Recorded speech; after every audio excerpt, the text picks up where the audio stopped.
Hello అండి, అందరికీ నమస్కారం. అందరూ బాగున్నారు కదా? కొత్తిమీరతో ఈరోజు ఒక స్పెషల్ ఐటెం చేస్తున్నాం.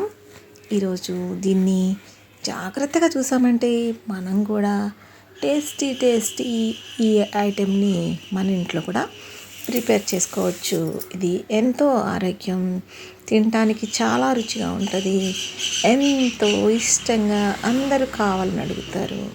అది ఏమిటి అంటే ఏమీ కాదండి, జస్ట్ నల్లేరు కాడ. ఈ నల్లేరు కాడ ఎంత మరి స్పెషల్ అంటే ఎముకలని ఉక్కులాగా చేసేస్తుంది అనుకోండి. దీనిలో అంత స్ట్రాంగ్నెస్ ఉందన్నమాట. ఇది అంత పవర్ఫుల్గా పనిచేస్తుంది. ఈ నల్లేరు కాడలో ఫైబర్ ఎక్కువగా ఉంటుంది, చాలా టేస్టీగా ఉంటుంది. ఇది కాడల్లాగా పాకుతూ ఉంటుందన్నమాట. దీన్ని చాలామంది ఇష్టంగా తింటారు. నేనైతే దీనికోసం ఒక ప్రయత్నం చేసి దీన్ని మొక్క సంపాదించాను. పప్పు, తోటకూర, పక్కన నల్లేరు కాడ, కొత్తిమీర పచ్చడి. ఈ నల్లేరు కాడని మనం మన కుండీలో వేసుకోవాలి అంటే చాలా ఈజీ. నల్లేరు కాడ కణుపు దగ్గర తీసుకొని మనం దాన్ని మట్టిలో గుచ్చామంటే నల్లేరు కాడ మన ఇంట్లో గ్రో అయిపోయినట్టే. చాలా ఈజీగా వస్తుంది. వాటర్ తక్కువ ఉండేలా చూసుకోవాల్సి ఉంటుంది. మన పచ్చళ్ళలోనికి పచ్చిమిరపకాయలు చీరుకోవాలి. అలాగే టమాటోస్ 2 తీసుకొని చక్కగా చిన్న ముక్కలుగా కట్ చేసుకోవాలి. ముందుగా అన్నిటిని కూడా ప్రిపేర్ చేసుకొని దగ్గర పెట్టుకోవాలి. పప్పు, తోటకూర రెడీ అయిపోయింది. దీన్ని ఇప్పుడు మనం తాలింపు వేసుకుంటే అయిపోయినట్టే. వెల్లుల్లిపాయ, ఆవాలు, జీలకర్ర, ఎండుమిర్చి, కరివేపాకు త్వరగా వేయించేసుకొని చక్కగా మన పప్పు తాలింపు మీద వేసేసుకుంటే కమ్మని తోటకూర పప్పు రెడీ అయిపోతుంది. ఈ తోటకూర పప్పులోనికి మన కొత్తిమీర, నల్లేరుకాడ పచ్చడి వేసుకొని తింటే ఆహా చాలా బాగుంటుంది. నోట్లో వేసుకుంటే చాలు, నాభికి వెళ్ళేదాకా ఆ రుచి తెలుస్తూనే ఉంటుంది. ఫస్ట్ బాండి పెట్టుకుని ఆ బాండిలోని కొంచెం ఆయిల్ వేసుకుని ఫస్టే ఒక స్పూను వేరుశనగ గింజలు వేసుకోవాలి. ఇవి కొంచెం వేగుతూ ఉన్నప్పుడు ఒక 1/2 టీ స్పూన్ పచ్చిశనగపప్పు, ఒక 1/2 టీ స్పూన్ మినపపప్పు, అలాగే కొంచెం జీలకర్ర వేసుకొని వేయించుకోవాలి. ఇవి వేగుతూ ఉన్నప్పుడు మనం ముందు పక్కన పెట్టుకుని ఉంచుకున్న పచ్చిమిర్చి వేసేసుకోవాలి. ఈ పచ్చిమిర్చిని కూడా చక్కగా దోరగా మంచి సువాసన వచ్చేదాకా వేయించుకోవాలి. మాడనివ్వకూడదు. వేయించుకున్నాక వీటిని ప్లేట్లోనికి తీసి పక్కన పెట్టుకున్నాక ఇప్పుడు ఇదే దానిలోనికి మనం నల్లేరుకాడ ఆయిల్లోనికి నల్లేరుకాడ ముక్కలు వేసి వేయించుకోవాలి. నల్లేరుకాడ ముక్కల్ని కూడా మనం మీడియం మంటలో ఉంచుకొని చక్కగా దోరగా వేయించుకోవాలి. చూడండి, నల్లేరుకాడ ముక్కలు ఎంత ఫ్రెష్గా, ఎంత టెంప్టింగ్గా ఉన్నాయో అలా ఉంటాయన్నమాట. ఎంత టెంప్టింగ్గా ఉన్నాయో, ఎంత ఫ్రెష్గా ఉన్నాయో, ఇవి అంత హెల్తీ అన్నమాట. వీటిని కూడా మనం చక్కగా దోరగా వేయించుకొని ఇలా వేగుతున్నప్పుడే కొంచెం ఉప్పు కూడా వేసుకుంటే ఇవి ఇంకా బాగా తొందరగా పగిపోతాయి అన్నమాట. ఇప్పుడు మనం వీటిని కూడా తీసి పక్కన పెట్టేద్దాం. ఇవన్నీ కూడా చల్లబడాలి. చక్కగా చల్లబడిన తర్వాతే మనం మిక్సీలో వేసి తిప్పుకోవాలి. ఇప్పుడు టమాటాలు వేసేద్దాం. టమాటాలతో పాటు కొంచెం చింతపండు కూడా వేసేద్దాం.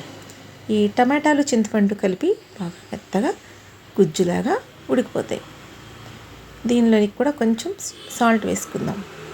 ఇలా వేసుకోవటం వల్ల టమాటో పండు బాగా మెత్తగా చక్కగా ఉడుకుతుంది. టమాటా పండు ఉడికిపోయింది. ఇప్పుడు దీనిలోనికి కట్ చేసి పెట్టుకున్న కొత్తిమీర కూడా వేసేద్దాం. కొంచెం సాల్ట్ వేసి దీన్ని కూడా, కొత్తిమీరని కూడా చక్కగా ఉడకనిచ్చిన తర్వాత స్టవ్ ఆపేసుకోవాలి. చల్లబడే వరకు వెయిట్ చేయాలి. ఇప్పుడు అన్నీ చల్లబడ్డా కదా, కొంచెం పసుపు కూడా వేసి తిప్పాను. ఓకే, అయిపోయింది.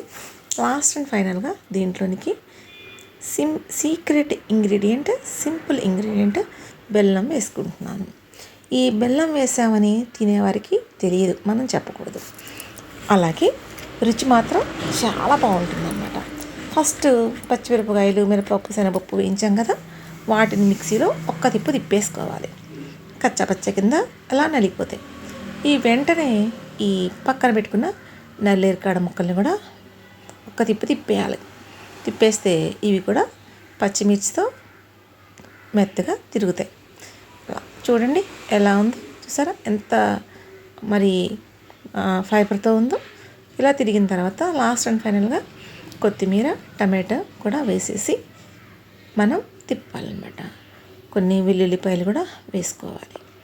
ఈ పచ్చడి కొత్తిమీర పచ్చడే అనిపిస్తుంది ఎవరికైనా సరే.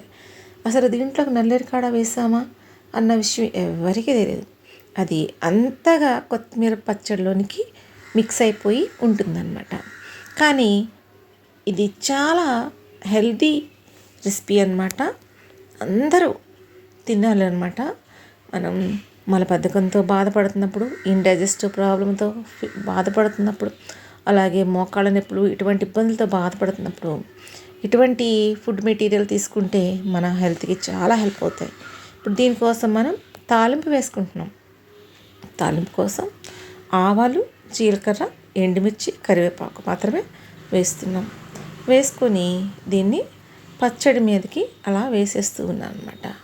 ఈ తాలింపు వేసుకుంటే ఆ పచ్చడి యొక్క రుచి, టేస్ట్ అనేటటువంటిది చాలా అట్రాక్టివ్గా ఉంటుంది. తినాలి అనే యాంగ్జైటీ ఇంకా కొంచెం పెరుగుతుంది అన్నమాట. ఒక్క చెంచా పచ్చడేసి తిన్న వాళ్ళు 4 చెంచాలు పచ్చడేసి తినేయాలన్నంత కసొచ్చేస్తుంది. అంత టేస్టీగా ఉంటుంది.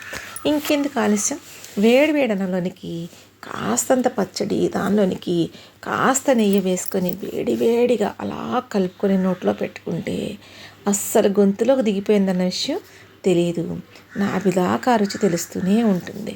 ఇంత మంచి ఈ కొత్తిమీర మరి నల్లేరుకాడ పచ్చడి ప్రతి ఒక్కరు తయారు చేసుకుని ఇంట్లో తింటే ఫ్యామిలీ మొత్తం ఎంజాయ్ చేస్తారు, హ్యాపీగా ఫీల్ అవుతారు.